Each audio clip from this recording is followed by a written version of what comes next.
안녕하십니까? 저는 사실 이 자리에 서 있기에 너무나도 부족한 사람입니다.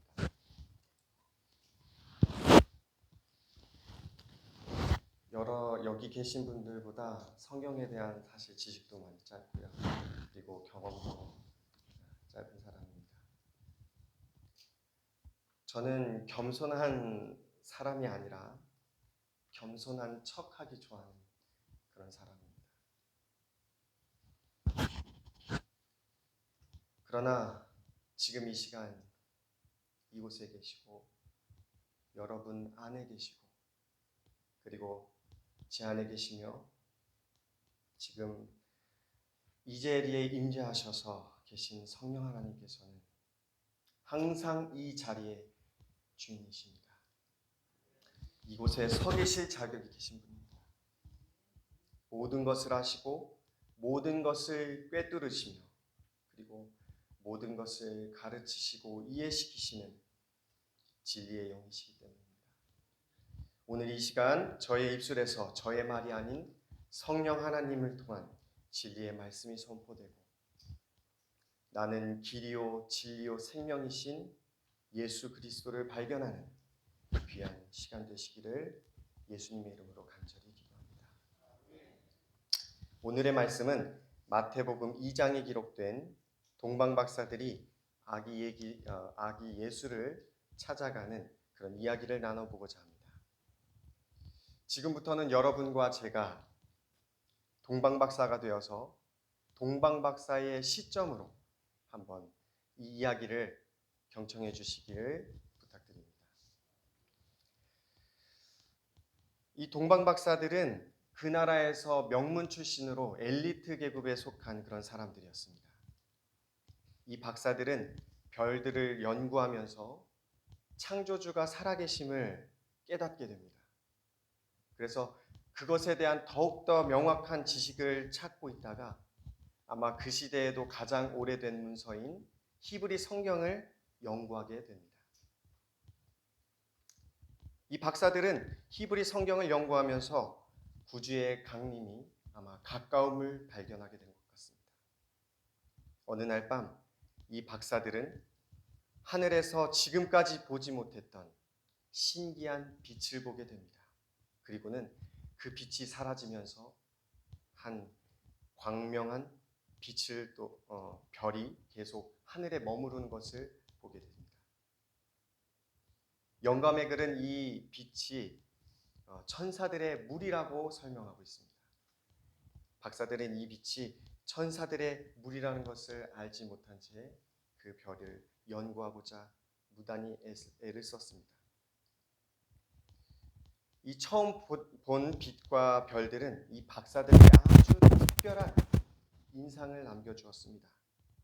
박사들은 아마도 그 별이 어디서로부터 왔는지 하루 종일 이 문서 저 문서 찾아보면서 또 어떤 철학자들에게 이 일들을 물어보면서 그 별의 정체성을 찾아보고자 아마 노력했을 것입니다. 그 일들이 과연 지루하고 힘든 일이었을까요? 아닙니다. 그들에겐 너무나도 신나고 너무나도 신나는 일이어가지고 아마 하루가 어떻게 지나갔는지도 몰랐을 것입니다. 때마침 동방박사들은 고대의 두루마기에 적힌 발람의 예언의 글을 보게 됩니다. 내가 그를 보아도 이때의 일이 아니며 이 발람은 그 예전의 시대의 예수 그리스도를 본 것입니다. 내가 그를 보아도 가까운 일이 아니로다. 한 별이 야곱에게서 나오며 한 홀이 이스라엘에게서 일어나서.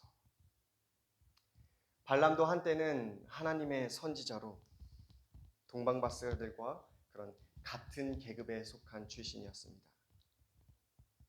이 발람의 예언은 그 발람의 예언의 글은 시대가 내려오면서 시대가 흐르면서 동방의 전설로 그렇게 내려왔던 그런 말씀이었던 것입니다.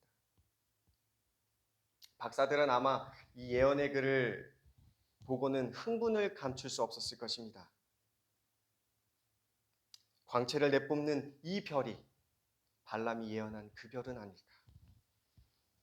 그의 예언에 비추어 본다면 이 별은 분명 약속된 그런 별은 아닐까? 동방 박사들은 구약 성경을 연구함으로 진리를 그를 받아들일 마음의 준비가 되어 있던 사람들이었습니다. 하나님은 그런 준비된 자에게 지체 없이 더욱 밝은 진리의 빛으로 인도해 주셨습니다. 박사들은 꿈을 통해서 새로 탄생하신 왕을 찾으러 가라는 하나님의 지시를 받게 됩니다.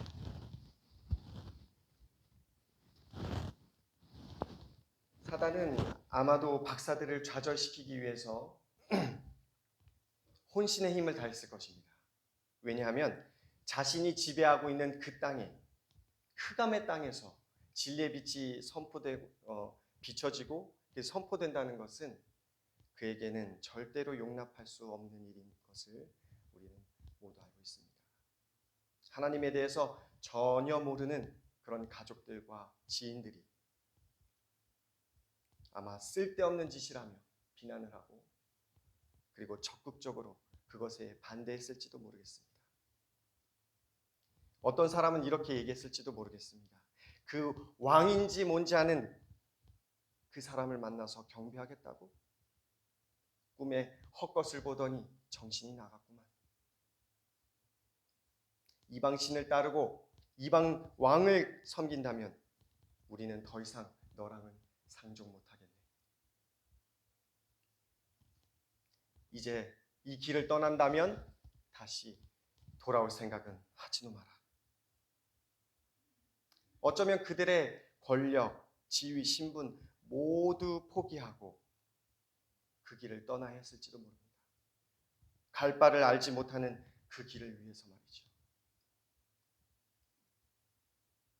후에 동방 박사들이 예수님을 만나고 다시 고향으로 돌아갔을 때 과연 그들은 동방 박사들을 즐겨 맞아줬을까요? 아니면 평생 미움을 받으면서 배척을 당했을까요? 중요한 것은 우리가 이 말씀이 성경이나 영감의 글에서는 전혀 찾아볼 수 없습니다.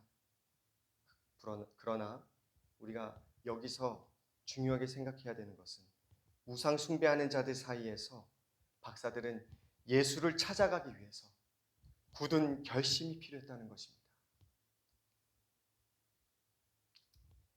하나님의 부르심을 받은 아브라함 또한 이와 같았습니다. 주변 모두 하나님에 대하여 잊어버리고 우상 숭배를 하고 있었습니다.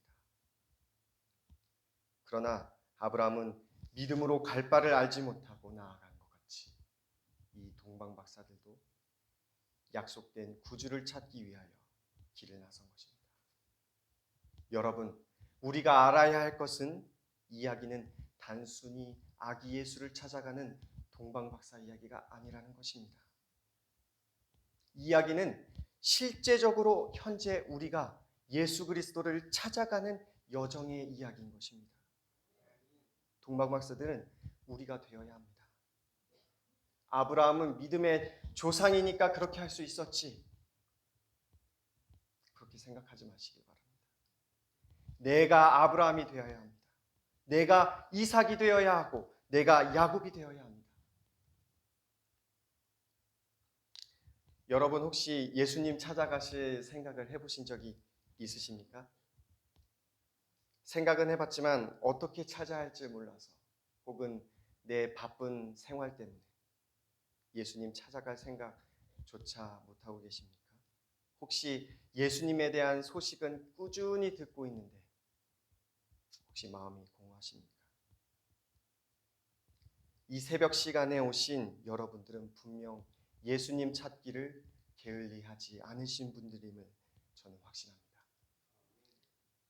예수님을 만나기 위해 찾아 나선 분들이 계시다면 오늘 이야기를 잘 들어주시길 바랍니다. 이 이야기 속에는 예수님을 찾는 그런 중요한 조건들이 포함되어 있습니다. 베들레헴으로 오는 그들의 여행길은 약 640km 정도 떨어져 있다고 추정되고 있습니다. 짐승을 타고 올 때에는 한 2주에서 3주 정도 걸린다고 합니다. 걸어서 가면 한 달 정도 걸린다고 그렇게 생각하고 있습니다. 박사들은 계속 그 별을 보고 가야 했기 때문에 밤에 여행을 해야겠죠. 그래서 그런 밤에 여행을 했을 거라고만 생각을 했을 때 아마 더 오랜 기간 여행했을 거라고 생각을 하고 있습니다. 별을 보면서 가기 위해 밤에 여행해야 했다. 그들은 그들이 찾으려 하는 분에 대한 전설과 예언들을 암송하면서 그 시간을 보냈다. 쉬기 위하여 멈출 때마다 그들은 예언을 살펴보았으며 그들이 하늘의 인도를 받고 있다는 확신은 깊어졌다. 그들은 외적 표적으로서 그들 앞에 별을 가지고 있었을 뿐만 아니라 그들의 마음을 감동시키며 그들을 소망으로 고무시키는 성령의 내적 증거도 가졌다.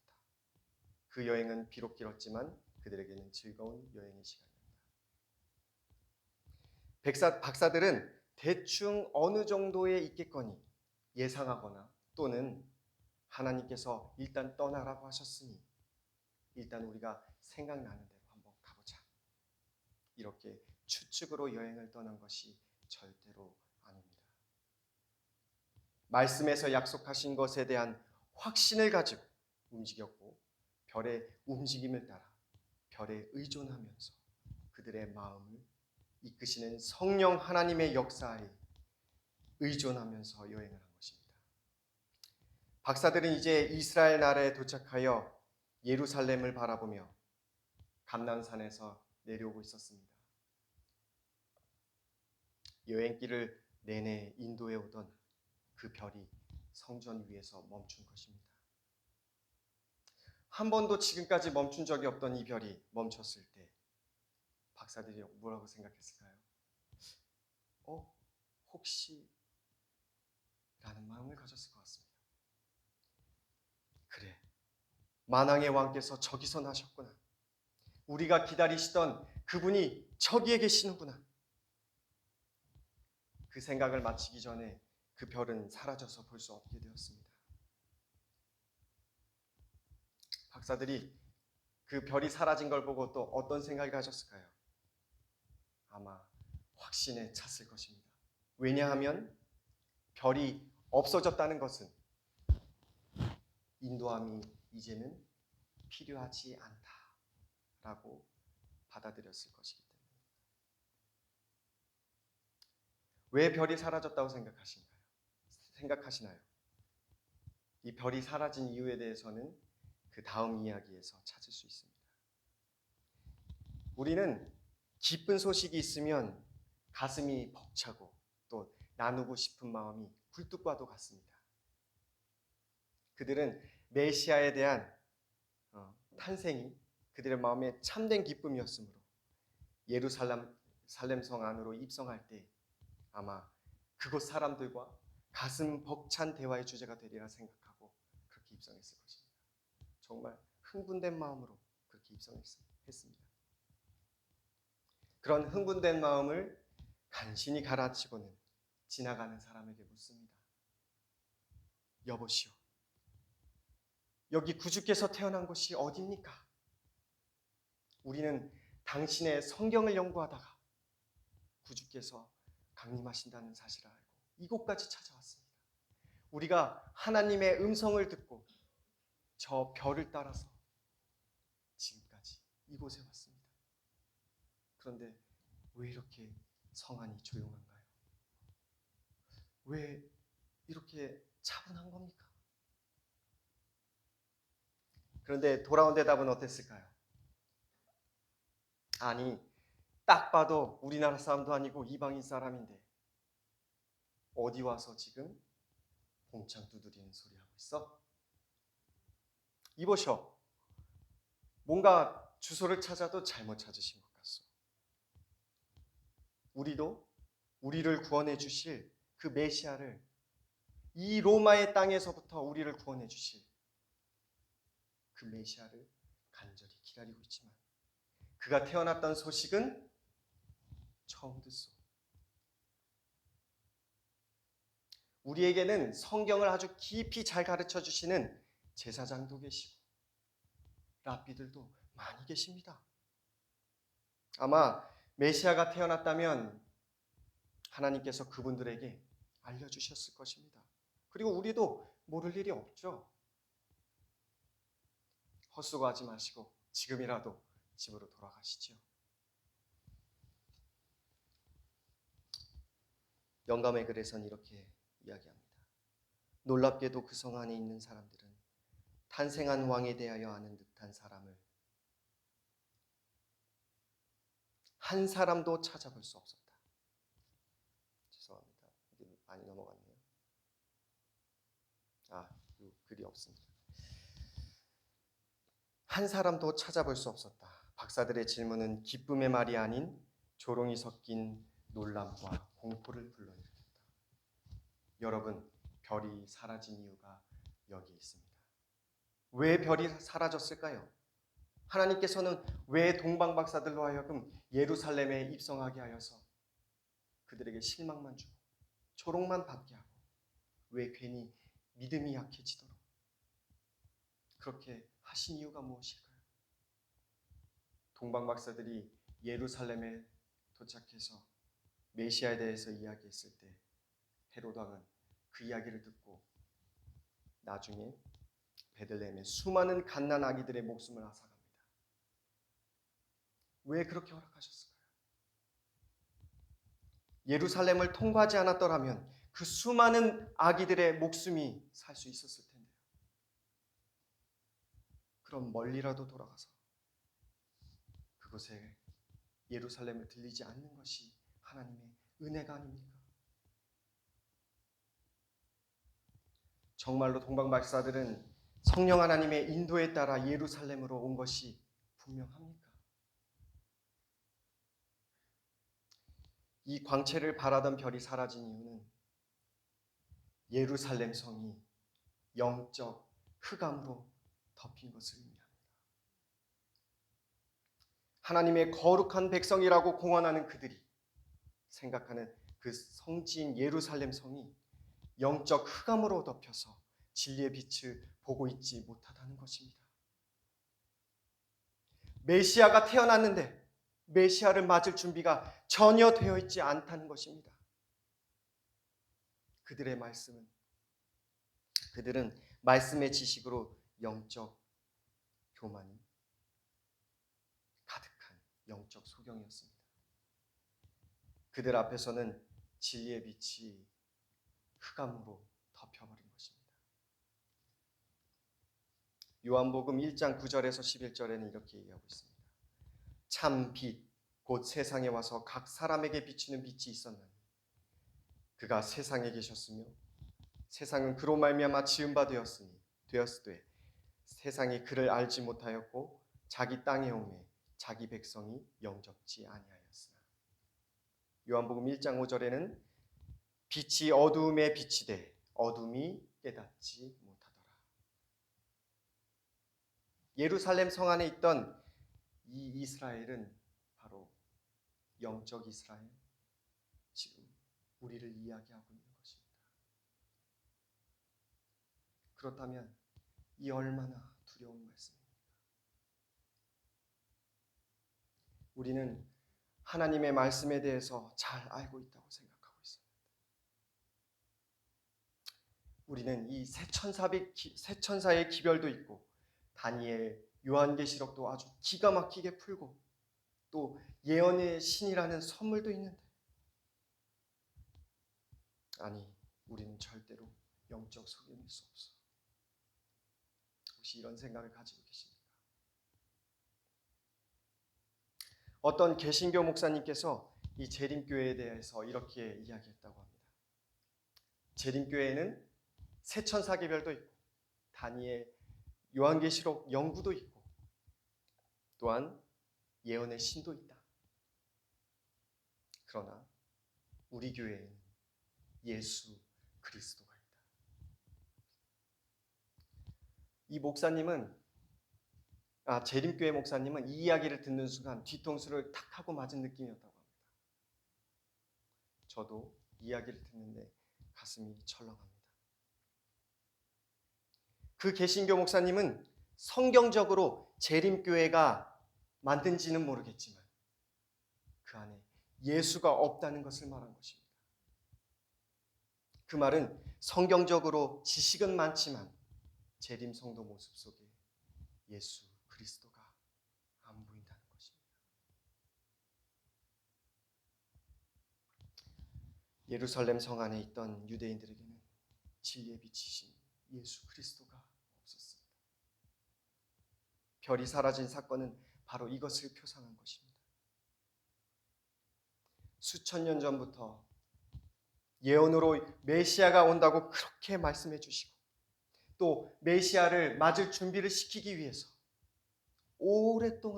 그토록 오랫동안 훈련시켜 왔는데 이 백성들은 답답하게도 반복해서 엉뚱한 짓만 골라서 하고 있는 것입니다. 이제 때가 다가오는데 아무런 준비가 되어 있지 않은 것입니다. 정말로 인정하기 싫지만 정말입니다. 지금 때의 역사를 되돌아보면 아마도 예수님의 초림의 당시와 같이 재림의 때도 이와 같을 것입니다. 이것은 저의 말이 아닌 성경의 말씀입니다. 마태복음 24장에 노아의 때와 같이 인자의 임함도 그러하리라 말씀하신 것과 같습니다. 하나님은 이제 답답하다 못해 유대인들을 위해서 이방인들을 준비시키십니다. 그리고 보내십니다. 바로 동방박사들입니다. 예루살렘 성 위에 있던 그 진리의 빛이 어디로 갔습니까? 성령 하나님이 사라지셨나요? 아닙니다. 바로 박사들의 여기로 갔습니다. 이제 박사들은 유대인들이 해야 할 일들을 대신하게 됩니다. 서로의 입장이 바뀌어서 전도가 거꾸로 이루어지고 있는 것입니다. 그 소식이 온 예루살렘에 신속히 퍼졌고 곧 헤롯 왕궁까지 들어가게 됩니다. 당시 이 헤롯은 유대인들의 왕이었지만 이방인 혈통이어서 오히려 징후받고 멸시받는 그런 왕이었습니다. 그런데 갑자기 순수 혈통의 왕, 그것도 이 이스라엘을 로마로부터 해방시켜줄 그 메시아가 태어났다는 것입니다. 헤롯 왕은 불안해집니다. 그리고 그가 이 왕위를 어떻게 차지했는지 다시 한번 생각합니다.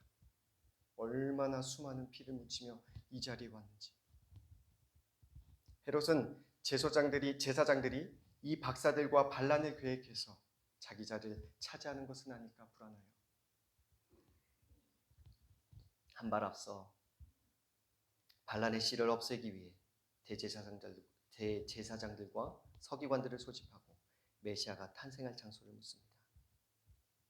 하지만 이 유대인 교사들도 또한 나름대로 동방박사 때문에 자존심이 많이 상해 있는 상태였습니다. 그들은 하나님께서 이방인과 절대 교통하실 수 없다고 생각하고 있었습니다.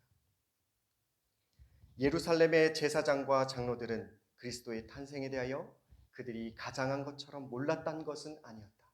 몰랐던 것이 아닙니다. 천사들이 목자들에게 나타났다는 소식이 예루살렘에 이미 들어왔지만 랍비들은 그 소식을 유의할 가치가 없는 것으로 여겼다. 제사장들은 이제 명령을 받고 미가서를 소개하게 됩니다. 또 유대 땅 베들레헴아, 너는 유대 고을 중에 가장 작지 아니하도다. 내게서 한 다스리는 자가 나와서 내 백성 이스라엘의 목자가 되리라. 헤롯은 이제 박사들을 조용히 불러 별이 나타난 때를 물으며 가서 아기를 발견하게 되면 자기에게도 구해서 그에게 경배하게 해달라고 그렇게 부탁하고는 베들레헴으로 보내게 됩니다. 제사장들은 이 유대인 교사들은 혹시나 하는 마음으로 동방박사들과 같이 그 베들레헴으로 같이 가보지는 않았다 하더라도 메시아가 나타났다는 그 베들레헴에 한번 방문해 봤을 수는 있었을 것입니다. 하지만 그들은 오히려 예수에 대한 관심을 광신적 흥분으로 여기도록 백성들을 이끌고 여기서부터 그리스도를 거절하는 그런 일이 시작됩니다. 이때부터 그들의 교만과 완고함은 구주를 결정적으로 미워하기까지 자라났다. 하나님께서 이방 사람들에게 문을 여시는 동안 유대의 지도자들은 그들 자신에게 문을 닫고 있었다. 박사들은 이 오랜 여행 후에 이스라엘 백성들의 무관심으로 말미암아 실망에 빠져 있었습니다. 예루살렘을 떠났을 때는 이 성에 들어왔을 때 그 강한 확신을 잃어버렸습니다. 과연 우리가 이 성경을 제대로 연구한 것이 맞을까? 왜 하나님의 백성이라고 하는 이 사람들이 이 소식을 모르지? 우리가 여기까지 어떻게 왔는데? 모든 것을 다 떠나버리고 그래서 다 포기하고 왔는데 우리 또한 믿음의 시험을 받게 될 것이 분명합니다. 예수님을 향한 길이 항상 꽃길과만 같다면 좋겠지만 하나님의 생각은 우리의 생각과는 전혀 다르시다는 것을 우리는 알고 있습니다. 그 길에는 시험과 시련이 분명 존재합니다. 여러분, 그러나 그 길은 하나님께서 허락하신 길입니다. 그것을 기억하셔야 합니다. 우리에게 유익이 되기에 우리가 하나님께 더 의지하려고 그리고 더 맡기게 하려고 허락하신 것입니다. 우리는 그 길이 어떤 꽃길과는 비교할 수 없을 정도로 아름답고 행복한 동행의 길이라는 것을 깨닫게 될 것입니다. 하나님은 동방 박사가 그 정도의 시험과 시련을 이겨낼 것을 하셨습니다. 이와 같이 이 의심이라는 흑암, 이것이 우리의 마음을 덮고자 할 때 우리는 말씀에 적힌 하나님의 약속을 주장하며 앞으로 나아가야 합니다.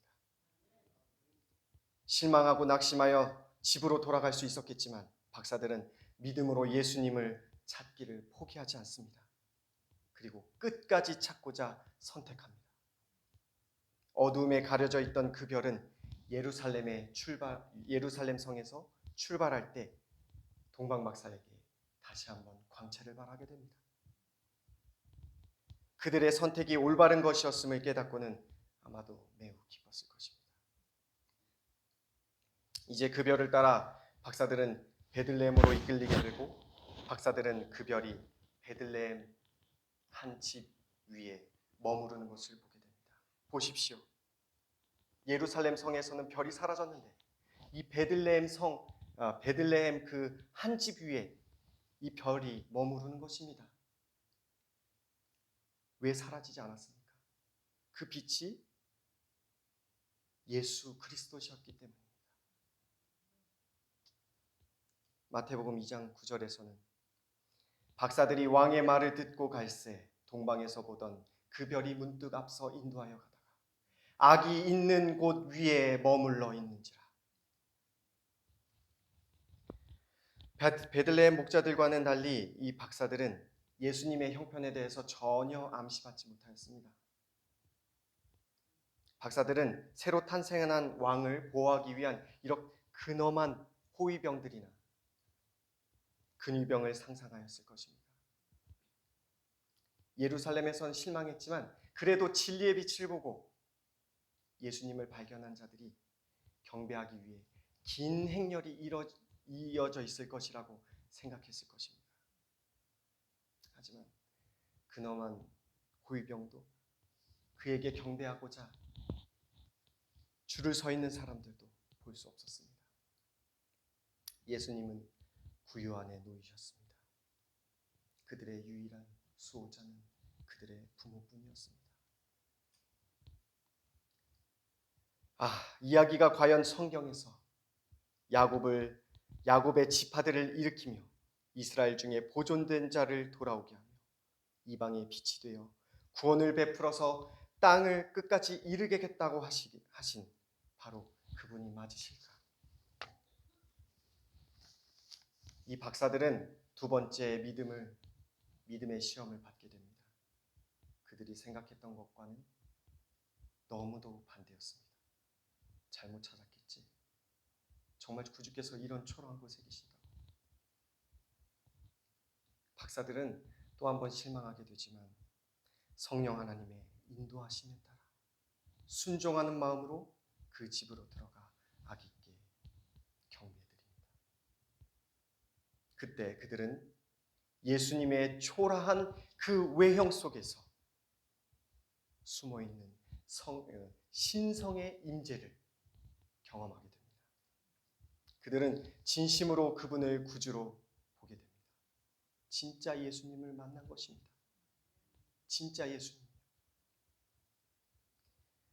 박사들은 왕을 상징하는 황금과 그리고 제사장을 상징하는 유향, 십자가를 통해 죽음을 상징하는 모략, 이런 선물들을 예수님께 드립니다. 이 유물들은 그리스도의 거룩한 생애와 품성을 뜻합니다.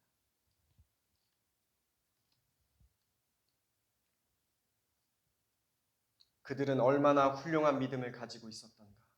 훗날 이스라엘 중 아무에게서도 이만한 믿음을 보지 못하였노라고 로마 백부장에게 하신 말씀은 동방 박사들에게도 할 수 있었을 것이다.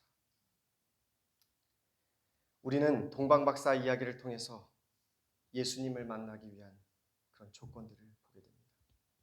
첫째, 굳은 결심이 필요합니다. 이것은 흔들리지 않는 결심을 말하는 것입니다. 사실 이것은 우리가 할 수 없는 것입니다. 왜냐하면 우리는 흔들리는 갈대와 같이 매일같이 흔들리고 매 순간 흔들리는 그런 사람이기 때문입니다.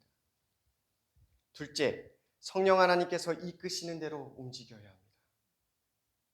성령 하나님께서 우리를 온전히 바른 길로 예수 그리스도께 인도해 주도록 우리의 영혼을 맡기는 것입니다.